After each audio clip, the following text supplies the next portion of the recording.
failure. You think Doug Ford's just an utter failure. I think he's an utter failure, abysmal failure. We're going to cut personal income taxes. Okay, so that's a good start. Yeah. That still doesn't affect the fact that a lot of people can't afford their rent. You made a big campaign promise to get a family doctor for every single Ontarian. Yep. How would that happen? We need to bring foreign trained doctors back. So how quickly would your plan work? Right away. We start right away. You just start putting money in instead of to Ontario Place. Don't ask me about Kendrick and Drake, okay? Well, I was going to. Drake's our boy. We got to support Drake. Ontario Liberal Leader Bonnie Crombie on the Beachy Show. Welcome. Thank you. Thank you, Brandon. Nice to see you. It's really great to see you. I mean, you've been crisscrossing this province left, right, and center. Yes, I have it. The pace has been pretty grueling. And I'm loving your space here, Brandon, but you'll always be Brandon from Brampton for me. You know it. Brampton is still dear in my heart. Right? It's still dear in my heart. Well, it's so beautiful, right? Yeah. And it's the 905. You know, like Brampton, Mississauga, close neighbors, like siblings. Yeah, but look, Gage Park, so beautiful. Yeah. We got McKay Pizza. Oh, McKay Pizza was great. Right. But I also felt like I was a bit of a Mississauga resident at times because I had so much family that lived in Mississauga. We come down to Square One. A lot of big Portuguese community too. Huge Portuguese community. Golden Grain, that little cafe. It was so good. And then even going down to Port Credit, as we were talking about, and like walking by the lake and just getting ice cream and all those things, you know. A lot of live music down in Port Credit, which makes it wonderful because I live down there now. And, you know, on the rare night in the summer that I have off, we can wander into Port Credit. Yeah. So, I mean, listen, you were mayor of Mississauga for quite some time. Yes. Now you want to be the premier of Ontario. Right. Tell me why. Well, because we've got to turn around the province, quite frankly. And I seem to be the one that kind of pushes the premier's buttons a little bit. I mean, you guys definitely go back and forth. So even while I was mayor, you know, I never hesitated to tell him he was moving in the wrong direction and said, you know, that doesn't work. It doesn't work for municipalities, doesn't work for people. And so at that point, it just seemed like I was the right person. I had been mayor almost a decade. Things were really good shape. I mean, we're growing up and growing out in Mississauga, really starting to urbanize and embrace intensification and density and public transit and brand new waterfront communities. And I thought we were on a really good track here. I brought in a lot of investment and created jobs when I was mayor of Mississauga. So if I'm needed on a bigger stage to push back, because I just thought that this government had the wrong priorities, right? They're too focused on pleasing their insider friends, you know, their rich friends and donors, and things weren't happening the way I wanted to. I mean, you know, the priorities of let's expedite the sale of beer and wine, Brandon, at a cost of $2 billion. Nobody's asking me, hey, how come we don't have beer and wine at the corner store? They're asking me, how come they don't have a family doctor, and do I know anyone signing anyone up? Right? But they weren't asking for a spa at Ontario Place at a cost of $2 billion. Again, they're saying, why do we got to wait 20 hours in a hospital? Right? So those were really important things to me, that the basics weren't there for people.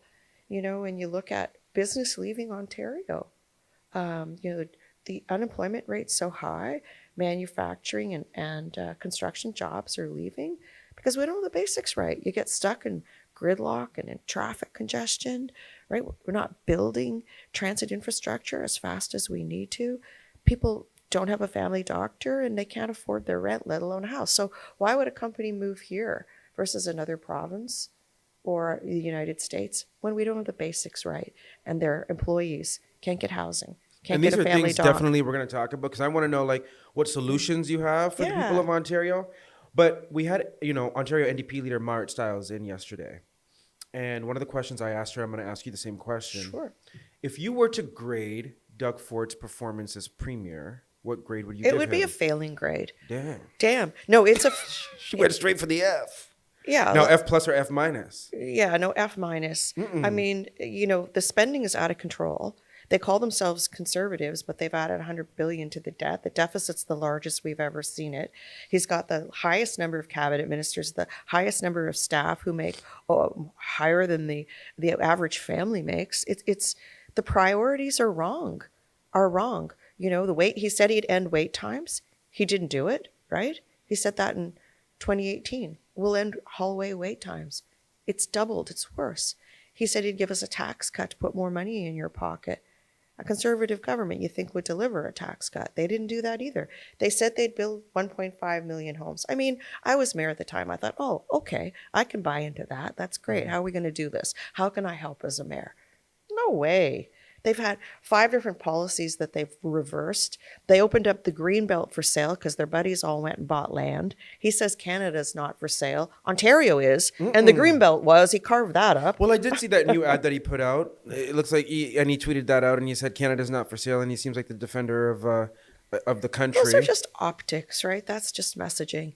He really has a very negligible role in any negotiations. His role is to, work with the premiers for a united Team Canada approach to support the federal government as they go into the negotiations. I mean, they can go to Washington and meet with low-level advisors and take some photo ops, but that's all they're doing. When they had their roundtables, they're all Canadian businesses. They're not actually getting through to people who matter, decision makers. And today they're meeting with some governors. I challenge you, why haven't those relationships been established till now? Why hasn't he insulated our economy? Why hasn't he diversified our trade? He put all his eggs into the EV basket.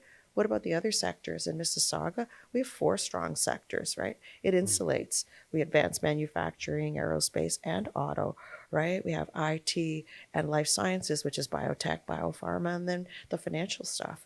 He doesn't diversify our economy. So you think he's been too reactive rather than proactive? I don't think he's done anything. So you think he's just an utter failure? You think Doug Ford's just an utter failure? I think he's an utter failure, abysmal failure. He's failed on every metric, even the economic ones. The housing, for sure, we're a drag on Canada with our housing growth. Other provinces are eating our lunch. Our construction jobs are going elsewhere. Our kids, my kids, are talking about moving to another province because they can't afford a house here. I think a lot of people know at least one person in their family or their friend group Alberta, who's BC, left Quebec. Ontario. Yeah, why? And we already talked about you can't get a family doctor. You're going to wait a whole day to see a doctor in a hospital. The wait times are 22 hours. You can drive to Winnipeg faster. So let's talk about affordability, because I also want to get to healthcare, because the big issue for anybody, doesn't matter where you live in this province, is things have gotten so much more expensive. I want to start with living, renters. Yeah. Because, we looked at the stats, from 2018, when Doug Ford first became premier, up until now, just in the GTA, rents are up on average about 50%. 50%. That's the number I was going to throw at you. 50%. That's wages have not gone up that amount. That is that wage gap that continues to widen between the cost of real estate and what people earn. But how would you fix that? Like for renters watching right now, and they're like, I can't afford my rent. So let me break that out in a couple of pockets. But first, we've got a plan to make life more affordable for people, and then we have a plan to build housing that is affordable. So how are you going to make life more affordable? Yeah. So a couple things. Small businesses. Yours is a big business, but small businesses, we're offering a tax cut, about 50% from 3.2 to 1.6% for small businesses because they really drive the economy. I may have had 100,000 businesses in Mississauga, 98% were small businesses, in addition to the 75 Fortune 500s and the 1,200 multinationals. Okay, so that's the small business tax cut. Right. We're going to cut personal income taxes. Oh. On the first 50 to 75,000 you make, you're going down a category. So you're going to put money back in your pocket from the 9% down to the 7%. So everybody who earns that first $75,000, right, will get the tax break. And for people who earn under 50,000 and people who are really vulnerable in our community, we're doubling the ODSP. And I think I was the first one to make that commitment. Other parties have come on board now. Also, we're going to take the HST off your home heating and your hydro, and combined, so with your tax cut and the home heating and hydro, we're going to put $1,150 back in your pocket. So the $200 check, nice to have. Sure, once you can buy a few more groceries, put it towards your rent, nice to have once. We're going to put $1,150 back in your pocket every year, almost $100 every month. Okay, so that's a good start. Yes. It sounds good. For a lot of people hearing that, they're going to be like, okay, maybe I might be able to afford a bit more groceries. That still doesn't affect the fact that a lot of people can't afford their rent. That's right. So we want to build housing. We want to kickstart the industry. So how do you incentivize development but make the price lower for people? And so this was particularly on my mind as former mayor. I get this stuff. So if you eliminate development charges completely, all right? because they are those hidden taxes at the closing of your house that you got to pay, that the city demands, and they can be $170,000. All right. So you eliminate those. So now the developer is happy because his cost is because he pays it up front and then they pay him back, right? His cost goes down, the price goes down, and I have a fund at the province called the Better Communities Fund, which is the old Ontario Building Fund. We're repurposing it so it's existing money. We're just changing the focus to top up the cities that they would have received that revenue, because it's all about that new deal for municipalities, right? How many houses would this plan build? Well, hopefully it'll spur on, incentivize, kickstart, jumpstart the industry. But also, hang on.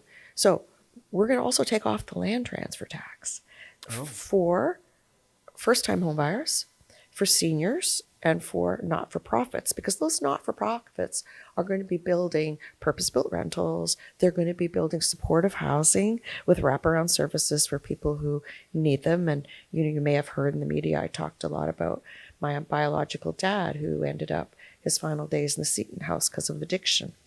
And we need more of those shelters, supportive homes that have wraparound services. Also, we're going to have phased-in rent controls. Right. Well, this is what I was going to ask you. Would you bring back in rent control? Because it was in place before Doug Ford got elected premier. He removed it. Yeah. And then we saw rents increase crazy. So you're going to bring that back in? It'll be phased in. How long would that take? But what I mean by that is it won't apply to the brand new buildings. It's as the building ages, when it hits a milestone, let's call it 10 years, whatever, then we impose the rent controls, because on the brand new buildings, it's really hard to do that, right? They've just got to get their costs out, etc. Also, landlord tenant board, you got to put some teeth into that, right? We have a backlog of 53,000 cases at the landlord and tenant board. How would you fix that backlog? Well, you got to, first of all, let's appoint some adjudicators, right? Get it through, because we hear of the rent evictions, dem evictions, and that's heartbreaking, right? That shouldn't happen. But on the other side, landlords want to get their rent too. Many of them, that's their income. So it's not fair on both sides. So we got to fix it. And it went online during COVID and even before. We got to get it back to in person. You know what happens when people are eyeball to eyeball like we are right now?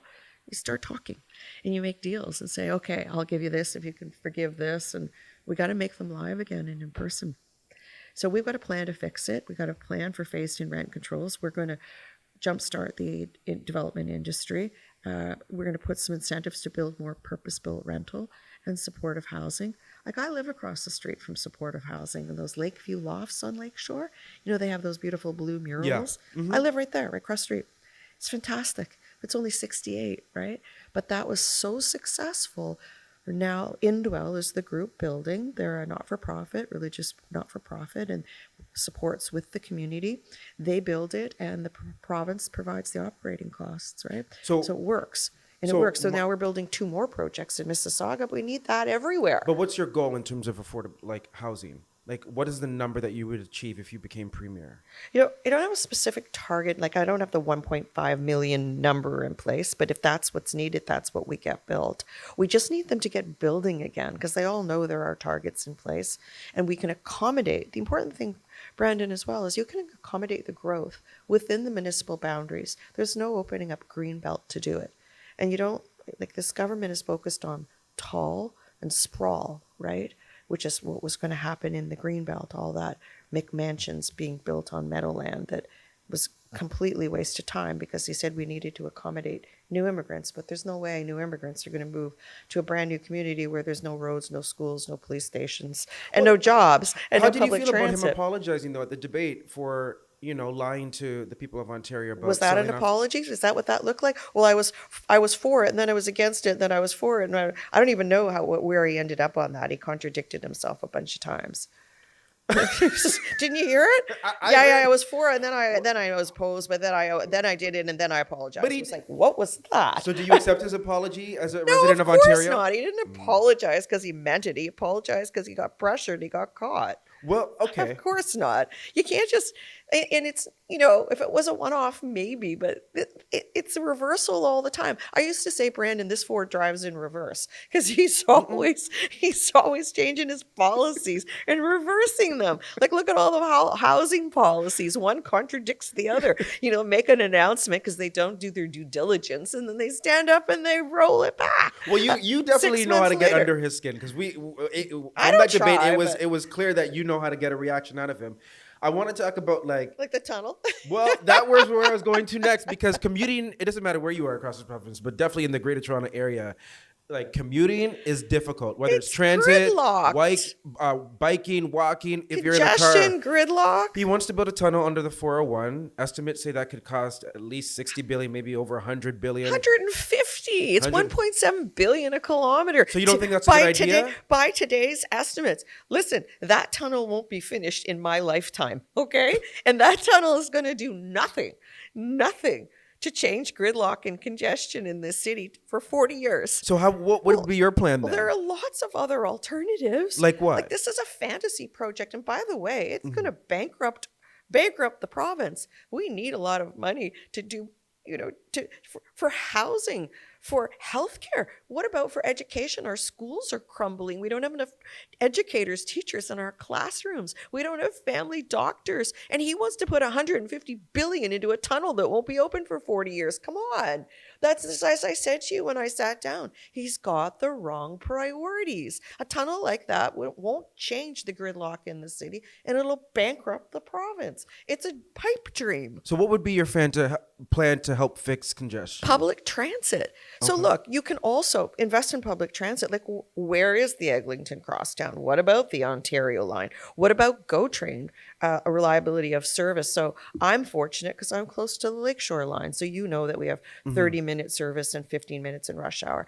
But that's not true of the Kitchener line or the Milton line. The Milton line hasn't even been announced for all-day two-way service. It picks up people in Milton and Mississauga and takes them to work in Toronto. The jobs are the other direction. People who live like yourself, young people who are young professionals, want to live in the urban center, but we have the jobs in Mississauga, 500,000 jobs. They have to come to work in Mississauga. They can't get there on the GO Train line. It's crazy. So GO Train, and you've got 407. I'm not talking about buying it back, but would you remove tolls? Because Marit Stiles of the NDP said that she would remove tolls. Again, do you know what that would cost?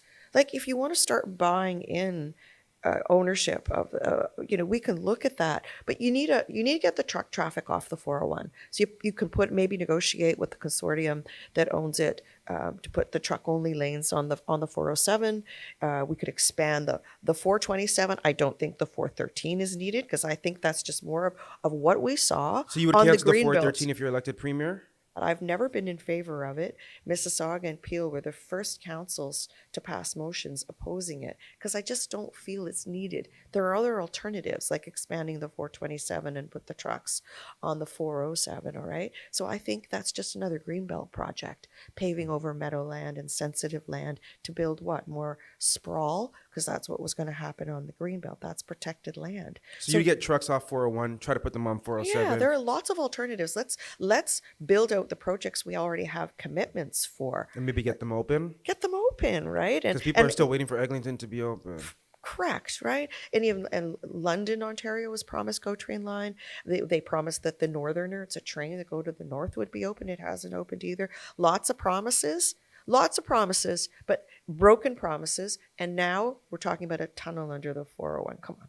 Oh, come on. This is really So you think it's just a campaign promise to get people's attention? It's a distraction, quite frankly. It's just a distraction. And it's a $150 billion distraction. It wouldn't be open in my lifetime. I doubt it'd be open in your lifetime. Well, damn. Well, I'm young and I'm still trying to hold it together here. I have to ask you really quickly, because you made a big campaign promise to get a family doctor for every single Ontarian. Yep. How would that happen? I could talk about this for half an hour. So let me give you so you got to give me the quick version. Give me the highlights. Yeah. So you need to incentivize doctors to practice family medicine. They've been frozen since 2018. So their cost, their rent, their staff, their prices are going up, but their salaries not. So they move out of the profession. 6,000 have left. We need to get them back. We need to have. And how would you get them back? Well, you pay them better. You incentivize them. You compensate them properly. You also need to compensate nurses and PSWs properly, get them a living wage as well. But we need to attract doctors back. So opening up more medical schools is a good thing, but that's more long term, right? So we need to bring foreign trained doctors back. And people need to realize that sometimes that's their own kids who have gone to medical school in the UK or the US, or I'm Polish, in Poland, and can't get back here. So we need to double the number of residency programs to get them through residency here. We have half as many spaces as any other province. Can you imagine? That's why they go when they go to Saskatchewan, Manitoba, Alberta, BC, and then they end up staying there. So how quickly would your plan work? Right away. We start right away. You just start putting money in instead of to Fantasy Tunnels and instead of to Ontario Place. One more thing. He gave $2 billion to a foreign spa at Ontario Place by giving them a sweetheart deal, right? Would you cancel that deal? That's more money. Yeah, I would try. You got to look at the contracts. I'm going to hire a special investigator to go through all this stuff. He gave less money to healthcare, $1.8 billion to his healthcare plan, more to the spa. That's crazy. So you bring more doctors in, more through the residency program too, and also the mentorship program. Foreign trained doctors through the mentorship. It's called Practice Ready Ontario. It doesn't matter. We're bringing more of them in. Many are retiring. You got to get them to stay in place a little longer. You got to incentivize them to go up north into the rural and small town communities. Investing in healthcare changes things. You make it a priority rather than tunnels and bike lanes and expediting the sale of booze and wine, right? And foreign-owned spas. Really quickly, I'm gonna rapid fire some really quick questions because boxers or briefs. Boxers or briefs. I'm joking. Who's your favorite artist? Music artist. Wow. Right now, I'm sort of into Chappell Roan. Ooh. Okay. I have very eclectic taste. Yeah. I like to say I'm like with the taste of a 14-year-old man. Who's your favorite Canadian music artist? Well, so listen, I'm really close to the band Triumph, and I love them, and their friends are with Tom Cochrane, and so I like his music. And the local guy, if I can put a plug in for Port Credit, Tom Barlow is amazing. Susie McNeil, I love all these local people. I go listen to them in Port Credit. Okay. Yeah, the Pink Cadillacs, the Pink Jacket. So you're an indie rock type of girl. I like both kind of music, Brandon. I like rock and roll. Okay. Do you like a little bit of rap, a little bit of reggae? I do. Okay. I do, of course. Are you a Nicki fan? Yeah, oh yeah. Yeah, you like a Nicki Minaj? Oh, sure.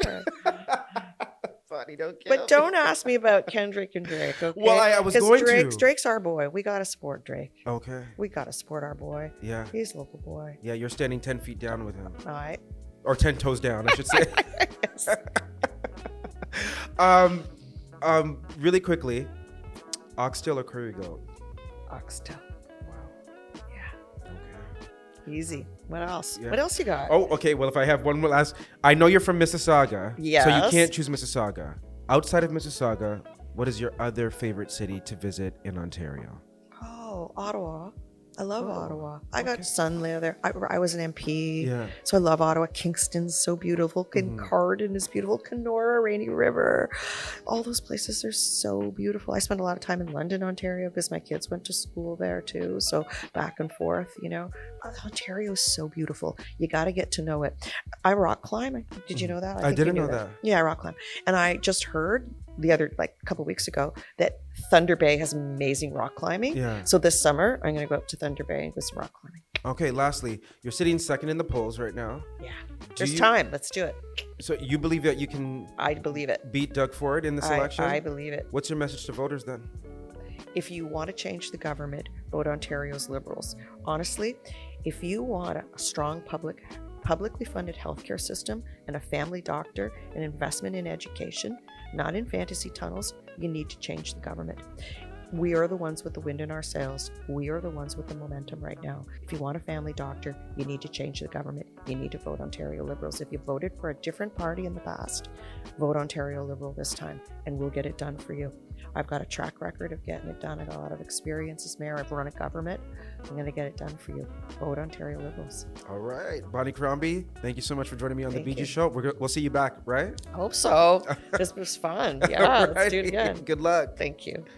Hey, it's BG, and I want to know, what do you think about what you just watched? Make sure to drop your thoughts in the comments below, but also make sure to check out even more great content like this video and this video over here. And if you haven't subscribed to the Brandon Gona Show, do so right now by clicking this button right here.